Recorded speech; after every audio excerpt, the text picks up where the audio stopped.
Welcome to the Go Flush Yourself podcast with Jared Kirk and Matt Milbauer. All right, Jared and I are back for another episode of Go Flush Yourself podcast.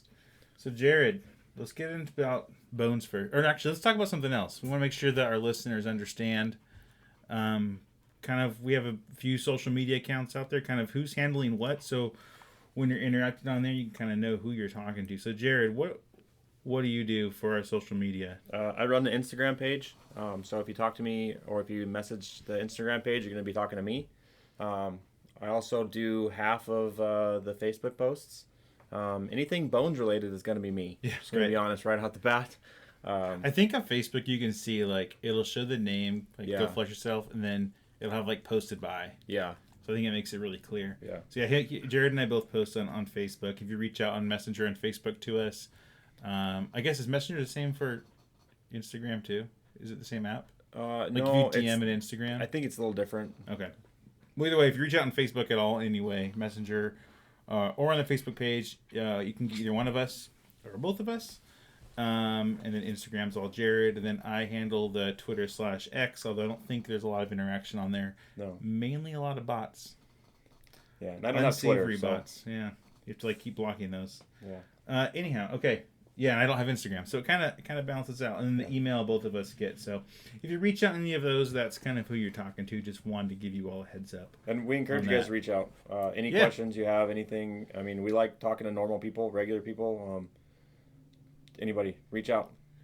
Yeah, for sure. Like, Jared and I are not experts. We're amateurs, just like a lot of you listening probably. So we love to talk about dogs and birds and guns and all that stuff. So if questions or thoughts, feel free to reach out. If you like something, great. If you hate something, also great. Just be nice about it, I guess. Yeah, be respectful, but yeah. but we'll take it into consideration. Let us know. Yeah. Cool. Well, Bones. How's old Bones doing? Bones is doing good. Okay. He's doing good. He's he had his first. It was, I'm gonna go with unintentional wild bird contact. Wild bird season started August 1st here. Training season, yeah. Training season started. We went out to my normal place that I've been going out to, which I think I'm gonna change. Why I'm going there, but he flushed a quail right next to his face. I'm going to go with he totally meant to do it on purpose, but I don't think that's exactly what happened. I think he just kind of general sniffing around and flushed one. It scared the shit out of him, and he ran next to me. And then did it? Yeah. Oh, it scared him. I think it wasn't, not that he was scared. I think it was just like he wasn't expecting a bird to flush next to his face. Okay. And then it was a hen kind of popped out and did that little distraction dance they do when they're trying to distract predators from their babies. A hen pheasant? No, quail. Hen quail, okay. Yeah, was doing this little distraction dance where he had his wings out and was kind of like flopping on the ground. Right. Bones is pretty interested in it. He was wagging his tail the entire time, but he was kind of had that kind of, I don't know what I'm supposed to be doing here kind of thing. But that was good, just because he's getting into his stuff. And then I did some gunfire introduction to him the other day. I saw that video on Facebook. Yeah, just doing a 22. I had a 22 with blanks. Started off about 30, 40 yards, and then kind of slowly worked closer to him. I had my oldest son was shooting it. And then we got to, at the end, where we were shooting him right over his head. He didn't care. Didn't bother him one bit. So I think probably next week or so, we'll probably introduce shotguns. And then just so make sure he's good to go. But he's doing good. Everything's working out pretty well. His potty training is not the greatest, but either were mine. But I think it's just due because we're currently in an apartment, so it's a lot harder. You can't just toss him outside. You got to throw a leash on and collar and all that stuff. Before I take him outside. But other than that, he's doing really good.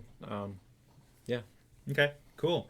Yeah, I'm glad his first kind of surprise flush was a quail, and if he kind of was startled, instead of like a pheasant, or even a checker, because it's bigger. There's just more going on. So that's good. Yeah. But being interested in that little hen is good. So and the lack of fear around the 22, all good signs, I think. So very cool. All right. How about there's gear talk around dogs, and this is the time of year you're getting all of your stuff in order. Here we're sitting here in early August, and I know I'm definitely going through all of my hunting stuff, especially my dog equipment. And there's things I've always kind of been thinking about would be cool to have for my dogs. I've been thinking about one of those things is rec specs. I know last week we had our interview with Steve, and he runs those on his dogs, and it sounds like he's very happy with them. Jared, what do you think about rec specs? I've been looking at them a lot. I haven't. They seem interesting, and honestly, like Steve made a lot of good points about like it helps your dog's eyes. I mean, that's kind of a big deal, especially the price. I think they're maybe $80, or around that price. But I mean, for the cost of a vet visit. That's like a vet appointment, if roughly. Yeah, and that's not even including anything that has to do with their eyes. No, that's just like we looked at them. Exactly. So I think right now Bones is just too small. I don't know if I think they make some really small ones, and I might look at getting some, but he needs to fill out a little more before I think I'm gonna snag. I am definitely gonna snag some, but I might wait a little bit. We'll see how he does. Yeah, I've been thinking about with my dogs, and honestly, going from labs to spaniels, they hunt differently. Yeah. The spaniels, at least in my from the labs I've had and hunted over to the spaniels,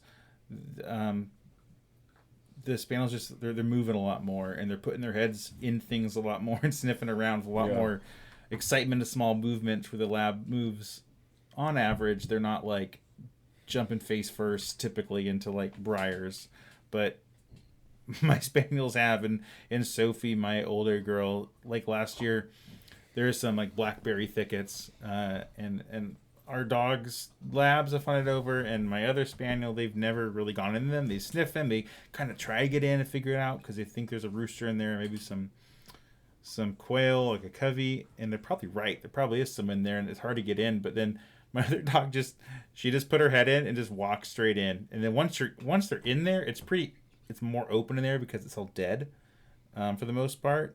Not that it's super open, but it's more open than what it looks like from the outside. And she walked through it, just and popped out. And at that moment, I was thinking, I wish she had goggles on right now. I was like checking her eyes, and she came out, and she was okay.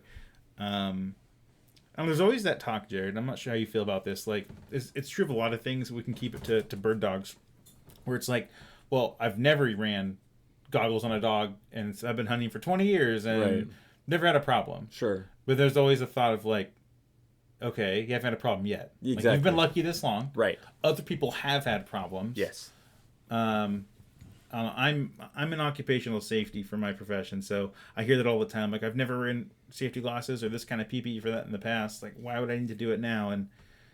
And okay, you're right, and maybe you'll keep getting lucky and you'll be fine. The odds are maybe in your favor because the likelihood of that happening is low. But is the protection, the $80 and then the little training you got to do and maybe buy some new lenses, is that protection worth it? Is that insurance essentially worth it for you to avoid not only the vet bill but also potentially your dog losing vision in an eye, or being hurt in general, like during a hunt? Is it worth it? I think that's what we have to ask ourselves. I don't know if there's a right way or wrong way to use those kind of goggles or not. And I've seen people in the field have them, but I'm definitely considering them for my dogs next season. I know, Jared, you are too with your new pup. Yeah. Yeah, and then there's also another form of protection for a dog, and that's vests. So if you follow us on Facebook, you'll see week and a half ago or so, I shared a link on there to Kuga vests, Cuga vests. I've used a lot of different dog vests on my dogs throughout the years, and they all seem to last maybe a season, and they start falling apart. If you run through a lot of thick weeds and stuff, the Velcro fills up with that, and then it won't stick anymore. Like beginning of last season, the vest I had bought the end of the season before was already not sticking anymore, and like the 3 straps, one usually goes around the neck and 2 around the back, the Velcro straps, like one of them wasn't working, and it was falling off of her, and it was just getting in the way.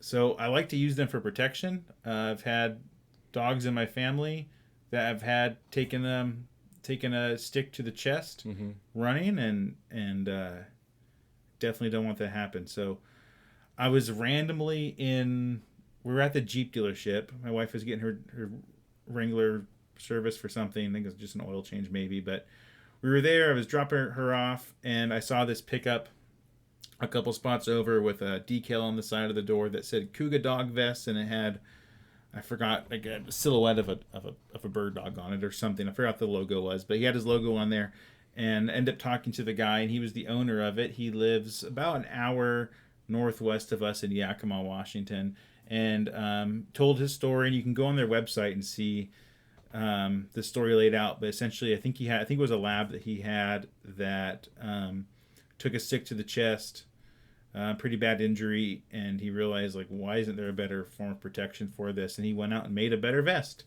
Really, I've bought two now. Both of my dogs wear them. They've been great. We're not sponsored by them, but I just really want to share that. I think this is a fantastic product. The Velcro on it runs all the way the length of the vest on top, from the dog's neck down to at their back above their belly there. So, like, there's lots of Velcro contact, and it doesn't fill up. So far, I've ran it for about a season and a half now on one dog and about a full season on the other. They're a little dirty, but I can throw them in the wash, and that's about it. They're still in great shape. The way I see them, they're kind of like the Final Rise vest for dogs. Like, they're obviously different companies, but I love my Final Rise vest. I think it's going to last for a long time. I know a lot of people out there getting in on those vests, and there's a couple of other companies as well. They're doing a good job with vests, but these dog vests are legit. They're a little spendy. I think about the same. I think they're 60 or 80. I don't want to quote a price. They're in that kind of range, I think. I'm not sure where the prices are right now. I haven't bought one in a while, but really impressed with those. About $90. $90. Okay. So, Jared, are you thinking about dog vests for your dog, or what are you thinking about for Bones as he starts his first season? Yeah, I am. When I had my previous, I won't call him a bird dog, but my previous dog that you took him hunting. I took my dog hunting. Okay. I ran a vest with him, but I ran a neoprene vest. I think that was more due to the fact that my Chesapeake Bay Retriever couldn't swim. He did not like to swim. It's not something we need to get into.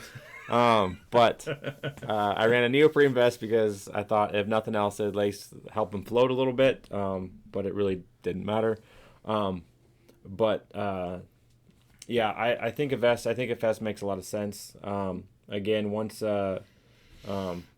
Bones gets a little bigger, I'm probably going to get probably a vest, and honestly probably goggles as well.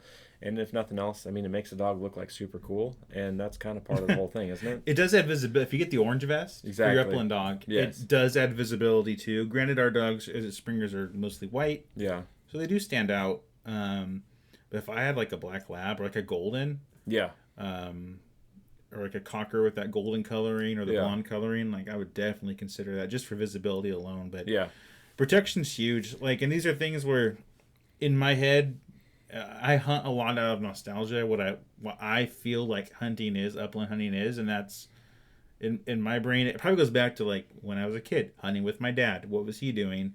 And so, back in the 90s, we weren't throwing vests and goggles on dogs and boots on dogs. Like, my dogs don't have boots; they seem to be okay where we hunt, but other places they do.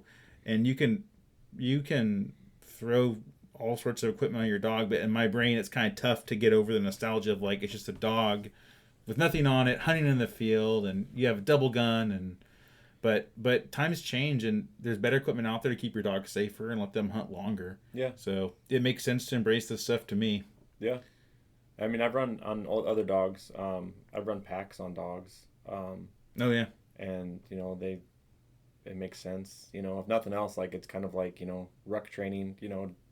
Around here, with people, you just have a backpack or whatever, and you throw some weight in the back and you run around. It helps your strength and stuff like that. It's probably going to help with the dog as well. Yeah. If you're running a pack on your dog, if nothing else, it helps with endurance and stuff like that too. That's true. That's a good point. Yeah, I think just the heat here has been enough for endurance. I took the dogs for a walk one evening when it cooled off, and they got wore out fairly much quicker than when they do in the summer. But yeah, that's actually smart, putting packs on dogs to a little endurance training. Cool. What did you think? We had something we want to talk about. Frozen birds. I heard you're having some some issues with frozen birds. Yeah, I'm trying to get. Right now, I've been just getting some clip wings. I've had a couple from my seasons, but I'm running out, so I've been just buying like clip wings and stuff like that. Which Bones is digging. He likes he's almost a completely different dog when I throw like a bumper versus something that's got like a bird scent on it. He just behaves differently.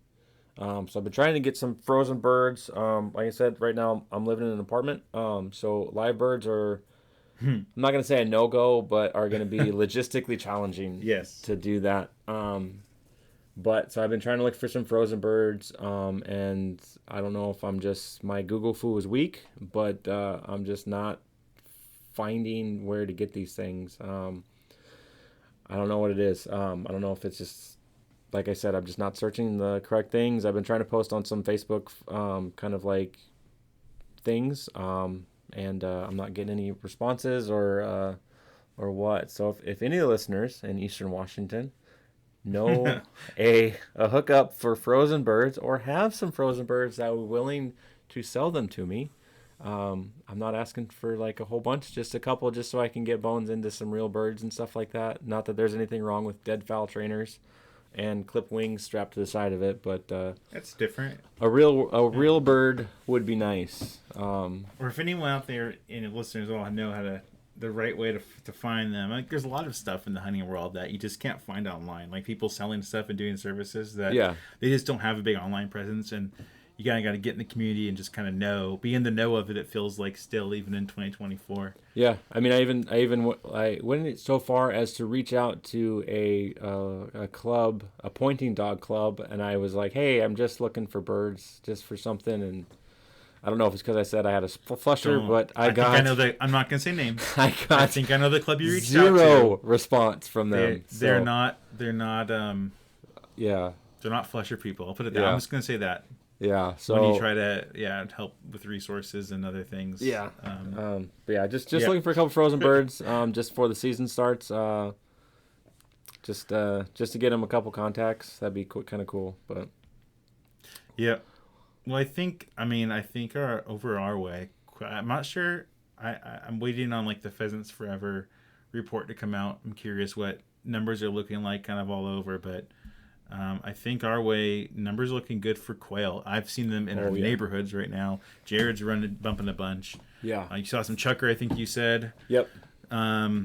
So I think it might be a good year, which is good for Bones. This is for a season to go out and get some contacts and get some birds in the air and start figuring out what his job in life is. Yeah. Well, like I said, it's the season started for bird training. So I'm gonna start. I got a couple places mapped out that I want to hit. A couple places I hit last year, bird or dogless. That I bumped. I ran into a bunch of quail. So I'm gonna try those out. I'm a little leery of. Right now we do have rattlesnakes out. Yeah, that's true. That's my big issue, especially since I did run into chuckers the other day. Actually, pretty decent covey. It was probably about 15 birds. Pretty decent covey, and there's some very large, big chuckers in there as well. I'm leery about going back just because, like I said, the rattlesnakes. Just because I don't want to run. I don't want Bones to get a rattlesnake. That's just. I mean, honestly, that's kind of what it comes down to. I really don't want to deal with that. No, it's a fair thing. Like, there's all sorts of things your dog's into, and you have to take that into consideration when you're out hunting. Like, time of year when you're training. Yeah. Like, you're still worried about ticks this time of year. Yeah, you're still worried about, like, we have that blue-green algae that pops up in our rivers now. Like, it used to not, and now all of a sudden it does. And it's crazy. And, like, moving water rivers, we get plumes of that. You have to think of all these things in the time of year you're going out. So I felt like maybe I was just younger and more naive, but it felt like it used to be you just go and everything is fine. But maybe I was just lucky, young, and dumb. I think that's what it comes down to, is just like you said, just being naive and just not understanding the fact that all the bad things that can happen. I took because I've been wanting to get Bones water trained, or just get him into water, and algae bloom's bad. So it's so hard. Found a park around us that has like a fake river type thing, and just had him go through a little river. It's like a little pond, kind of, I don't know what you even call it, not even That's a creek. good. It's like a creek. Them to it. Yeah, it's Yeah. just really just kind of getting them used to just jumping around the river and getting used to water and stuff like that. And but yeah, other than that, I think we're just gonna have to wait till the bloom goes down. Hopefully, and I'm assuming it should stop in October once the heat dies. What I've noticed, I mean, you've been in Arizona, and a couple of years ago, we started having these large algae blooms on the Columbia River and up on the Snake River too last year, upriver from where I like to hunt a lot of different places there. Mm-hmm. Anyhow, it seemed like someone's dog at one of the parks along the river. They were just out walking their dog, and it got in the water, which should be totally fine for a dog to go get in the water and do a little swim in, drink the water. Like, it's fine. Normally, it always has been, but a dog dies. Yeah. Like, within an hour, the dog's dead. Yeah. And then, like, another one happens, like, right after that. And then all of a sudden the flags go up, and the health department's looking at it and isolating these blooms and sending out warnings of them. It's just like, man, I just want to take my dog down and do some retrieves in the water when it's hot, and let it exercise in a way that where it can be cooler and help it learn to retrieve in the water when they're young. And it just makes it so tough to do. I'm not sure how everyone else is dealing with that, or if that's something that's always been around. The more I read about it, it sounds like those algae blooms, I always assumed it was like, oh, the water's warm. Mm-hmm. And we have our rivers are pretty heavily dammed, and so maybe the water got stagnant and backed up, and it was an eddy or something. I'm trying to figure out how this happens, but the more I read about it, the more it sounds like it's fertilizer runoff from crops, and it allows, like, it puts more nitrogen in the water, and then allows this to bloom and happen more. Yeah. And that, unlike a lot of other things that we like that die off when it goes freezing outside, this stuff can grow and live and thrive and freeze in freezing temperatures, cold temperatures in the water. So I think what happens is once they stop fertilizing the crops and they harvest, the bloom goes away. The bloom starts going away. That makes sense. Which makes you think, oh, it's getting colder out, but that's just following that natural thing with the crops. Yeah. So I think that's what it is. Yeah.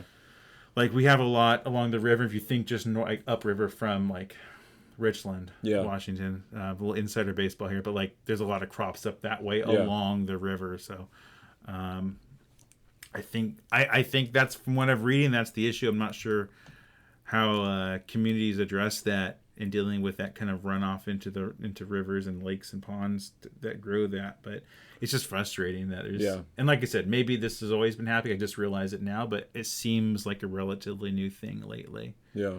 Weird. What about dog food, Jared? He got bones. What's he eating? How's that going? He's doing purine of proplan, the chicken and rice. I think it's the 30-20. I think is what he's doing. The puppy blend. He seems to like it. The only issue I'm having is he seems to kind of plateaued. What do you mean? He's sitting at like 16 pounds right now. I think like 2 weeks ago, I think I said something. He was like 15 and a half. He just doesn't seem to be getting bigger. So that, and I'm no expert or scientist or veterinarian, but from my observations, I've had my younger Springer, the cocker I had, and then my dad's lab puppy he got around the same time, plan, and they didn't grow. Like, this is independently because my dad's lab. We didn't even realize it until he was like, man, it's not growing. And I'm like, yeah, mine's not either. And we're like, well, we start kind of going through what's going on. And we're like, well, we feed the same food. And then he switched to a different food. I switched to a different one than that. And both dogs started growing and catching back up. I don't know if there's a relation to that. I don't know what it is, but that was a weird coincidence I noticed. Don't know if it's actually related to purine proplan or what, but or what's going on there. I know there's people talk about online a lot about stuff with proplan and that, but I'm not sure. I feed my dogs just Kirkland 20. It's like 28-18. Like, it's very close. Right. In that same mix of fat and protein, but that, I think that Kirkland sources that from Diamond, which is a pretty reputable breed. And if you go on, what's that website? Have you ever been on Dog Food Advisor? I didn't even know it was websites. Okay, so there's a lot of controversy around that. I don't need to get into that. So if you don't like Dog Food Advisor, if you're like, don't know what they're talking about, then just don't listen. For what it's worth, they rank Kirkland, the one I feed, purple bag or red bag, whatever it is, they rank that like 5 out of 5. Oh. And they go through and they break down everything on there. And there's a lot of, I know there's a lot of feelings out there about Dog Food Advisor and Just Pro dog food in Plan and a general. lot of dog food in general. It's so confusing. It's like trying to buy a new appliance for your house, like buy a new fridge. Yeah. Like, go to the store and tell me which one's good and which one's not. Yeah. Like, you just can't. Like, it's so difficult to Well, understand and- which one's gonna last. Which Yeah. one, you know what I mean? And dog food feels the same way. Like, which one's Yeah. good, and you can look up stuff forever. And the Yeah. more you read, the more confused you seem to get. At least for me. Yeah, no, there's like rabbit holes you go down of like guys going like natural stuff and like they make their own food and they crack like Grain free versus non-grain free. exactly like Oh six my and a half gosh. eggs. They crack 6.5 eggs into each dog's thing or something like that. But the Yeah. eggs have to be like Himalayan chickens and stuff like that that have roosted on the south side. And it's just like what that doesn't even make any sense. I don't know. I know. I don't know. Yeah, the dog I food don't- thing is I don't know if absolutely anyone crazy. knows. No, I don't. I don't think anyone is like, this is the way. Yeah. And knows. They might say that and think it, but no Yes. one actually can show me data that'll make me Right. feel like, oh, you're 100% right. I think it's almost like a lot of things. It's like this is a way, not the way. There's like several ways that work. Yeah. Right. And you just got to find your own way. And so I think I'm going to start once Bones finishes up this bag, which should be coming up pretty quick. I might see about switching to a different one, Yeah. just to see if he, because like I said, he's plateauing right now. I'd like to see him get a little bit. I mean, he's sitting at about 14 weeks right now. Okay. I think about 14 weeks by the time this episode comes out. And I know springers aren't exactly giants, but he seems like he's still on the small side. Yeah, we'll have to see what happens. We can follow up and see if just changing food helps, and maybe it's the time. Maybe you changed foods, but he would have grown no matter what. Yeah. Like, we don't know. Right. And maybe that's what happened with my dogs and my dad's dog. Maybe it's like they just, in their growth cycle, whatever that looks like, they just happen to kind of have a growth spurt. And we associate to maybe the food changed, but maybe it wasn't. Who knows? So, yeah, interesting there. I know that's a fiery topic, dog food. Yeah. Like, just if you Google Dog Food Advisor and go through that website, it's like, oh, this is interesting. And then if you go through the other searches, people write about it. There's some people that really don't like it. And you're like, I don't even know what to trust. So, Yeah. yeah. If anyone has any surefire ways around there on dog food, I mean, everyone has the one they like. Yeah. But like, I switched from Purina to Victor, and then Victor had that recall, so I had to find something else. So then I Right. went over and like, I'm just gonna get the Kirkland stuff. And Yeah. it seemed good. The price is right. I mean, it's like under $40 a bag, which is cheaper than a lot of the others. Yeah. So and so far so good. So that's where I'm at right now. Not to say that won't change. I don't want to change my dog's food all the time, but man, what a web of just mystery dog food is. Yeah. I don't know if y'all can relate. I'm sure you probably can, especially when you get a puppy. Like Jared, in your spot, Yeah. you're like, what do I feed the dog? Yeah. I think you asked So me, many and I'm like, questions. here's what I do. Yeah. But like, I don't know. Yeah. Don't listen to me. Yeah. There's so many avenues and stuff that you can go down. Yeah. So if any listeners have ideas or something, what do they feed their dogs? I'm just out of curiosity. I'm just taking in information right now. Yeah, share us your thoughts, and maybe we'll put a post out on Instagram and Facebook. We'll put a post out and just say like, dog food chat. Yeah. What are your thoughts? Let's talk about it. Let's not be respectful, be polite. Yeah. Because there's people also that are like really, and like you were saying, like the kind of the whole food approach and not feeding the kibble, and they're very passionate about it. And there's people grain free, very passionate on both sides. So Yeah. be respectful. We can have a discussion about it. See what everyone's doing, and maybe come to some if we're lucky, come to some sort of consensus on, which is probably like, your dog's healthy, all right. Exactly. Yeah. That's yeah. Have you ever asked a vet which dog food to feed? I have not. Oh, they don't know. They don't know either. Yeah. It's Like they'll kind of give you to general guidelines. right. Like, look for kind of this, and that. But I'm like, and some vets will have like their own kind of line in house that they. Yeah. So like they point you to that obviously, which makes sense. But then you also have to kind of think about it, like vets, because I would think that like I kind of look at dogs as like there's almost like people. Like you have dogs, you have people that are athletes, and people that are not athletes or that do other stuff, and like their food intakes are going to be completely different. Yeah. Like these For dogs sure. are athletes. That's what they do. Like they're running around, doing athletic, moving around, stuff like that. So I mean, like for instance, I have a Basset Hound. There is no reason that my Basset Hound needs to be eating the same kind of food that my athletic dog. Not to say my Basset Hound isn't athletic, but he's a Basset Hound. Dude, he runs around for a little while and he's done. He just doesn't have the endurance. Well, I just had that same problem. I just took my older Springer to the vet, Sophie, just for annual checkup and whatever vaccines she needed. And when I got her a year ago now, because she's now 3, but I got her a year ago, and she was 39 pounds. And I noticed over the over the last year, maybe January, February, she was getting kind of chunky. And so I started cutting back her food. And so I went in thinking, oh, she's lost weight. I forgot I hadn't been into the vet with her since right when we got her. But I'm like, oh, she's come down a lot. She's almost like a perfect weight. And she's at 41 pounds. So she's like 2 pounds heavier than when I got her. Right. Which means she ballooned up and came down. But what I was doing is I just fed her what I feed my other Springer. They're roughly the same size. In fact, my other one's smaller. I think she's 34 pounds or something. And I thought, oh, let's feed them the same amount. But my younger Springer that I've had longer, she's way more active. She will be... She's moving around even when she's not moving, right? Yeah. Or my other one, she will lay... Oh, she's laying on her feet right now. Like, she lays all day. Yeah. But to your point, even Basset Hound to Springer, Springer to Springer, they're different. Yeah. I feed her now way less, and she's at a much healthier weight. Right. And she's, once she gets to that weight I want to keep her at, she's going to be eating less than the other one, which is kind of weird. I just wouldn't have thought that. Yeah. I didn't think that, obviously. Right. Yeah. Anyhow. I want to talk about, I saw a thing you posted on your, I know you did it in the past, but it looks like you brought it back. Let's talk about your bird dog portraits thing. Oh, yeah. So, if anyone's followed me on Twitter, or I started a page on Facebook, you'll know that I do bird dog portraits. So on my iPad with the Procreate app and my Apple Pencil, I like to recreate images of your dog. It looks kind of like it's digital art, but it looks like a painting.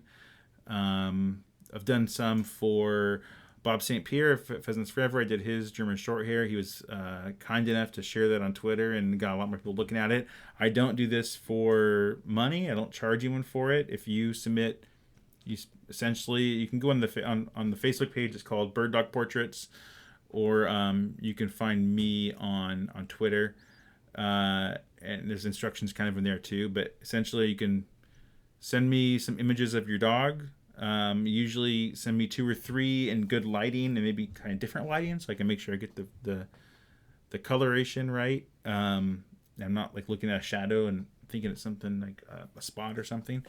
You can send me that. And then I can't get to everyone's. I have a bunch coming in, and I basically pick out the dog that looks the most interesting to draw on an evening after work or on the weekend. When I get bored, I pull my iPad out and I work on it.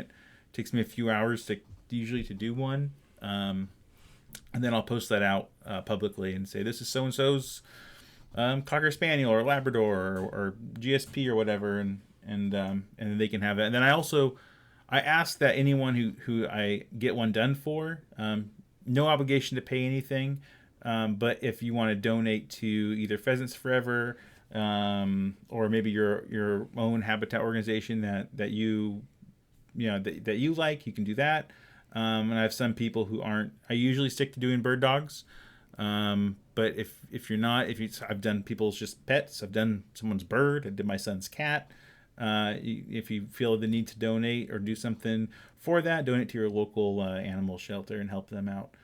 But I do those, and so if you're interested and want to send yours in, take a look at the Facebook page or my personal Twitter, and there'll be kind of further instructions in there on how to do it. But there's also, if you want, I can send you a high-res version of your dog too, of the image, so you can print it or do whatever you want with it. And I also throw it on my Redbubble store. It's the same store that we have for our merchandise for the podcast.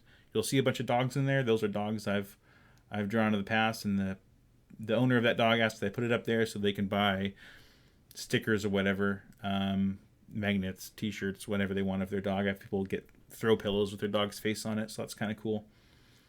So check that out if you're interested. Send over some pictures of your dog if you want. No guarantees that I'll get to your dog. It's just there's so many that come in, and I only can do so many by myself working on my iPad. Yeah. Yeah. Didn't you do one for someone else too?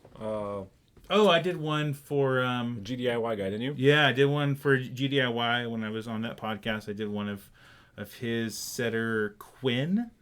and I put the GDI logo. I kind of redid it and put it behind it. Looks pretty cool. That was one of my favorites, actually, the way that one turned out. These are just portraits, so it's like neck up. So I'll try to get the collar, and it's actually kind of cool when a dog has like the training collar on too, and they're all kind of hanging on the neck. Yeah. And that's at the base of the portrait. It looks kind of cool. Yeah. So pictures like that are good to send over too. Yeah. Matt did do a podcast with the GDIY guy as an interview, so just listen to that. Yeah, I posted that on Facebook. I think I shared it. Yeah. Okay. Yeah. Link over to GDIY. Great podcast too. Check it out. Nick does a great job with that podcast. Always interesting guests. Like I don't listen to yet the new one. I think there's a guy someone from Europe hunting on there. I forgot where.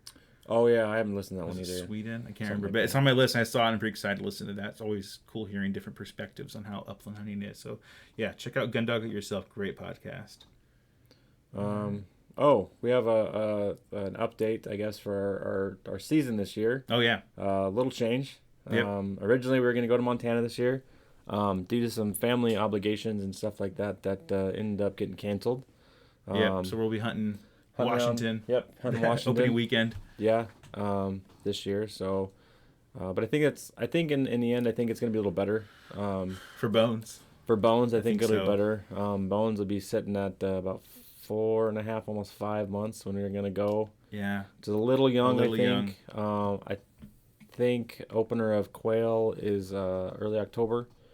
So I think we're gonna still might take him out for quail. We'll see how he's doing before I make that decision, I guess. But no, that's a lot like Bridget though, and that's my younger Springer. Is her first puppy season. She was just hunting here in Washington and following around my dad and brother's labs and just really trying to figure out what was going on.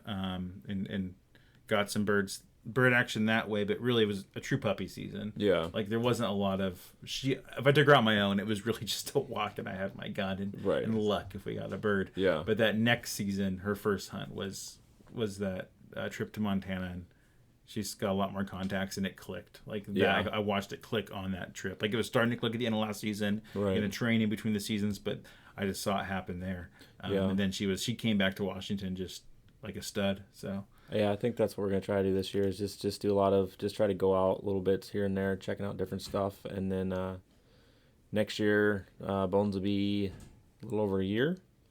Yeah. Almost a year and a half. Yeah. Pretty close to it by the time we get. We'll have to plan. We'll plan that out for next year. And make that happen, and go from there. Well, Jared, thanks for joining with another podcast here. Yeah. We'll talk to you all next week.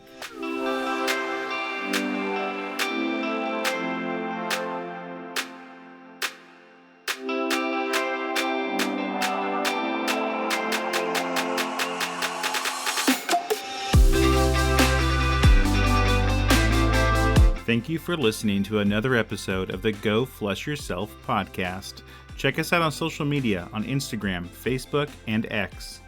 We also have a Patreon, where for a $2 a month subscription, you can help keep our podcast on the air. We also have merchandise available. Please check out the podcast description or the Patreon page for links to merchandise.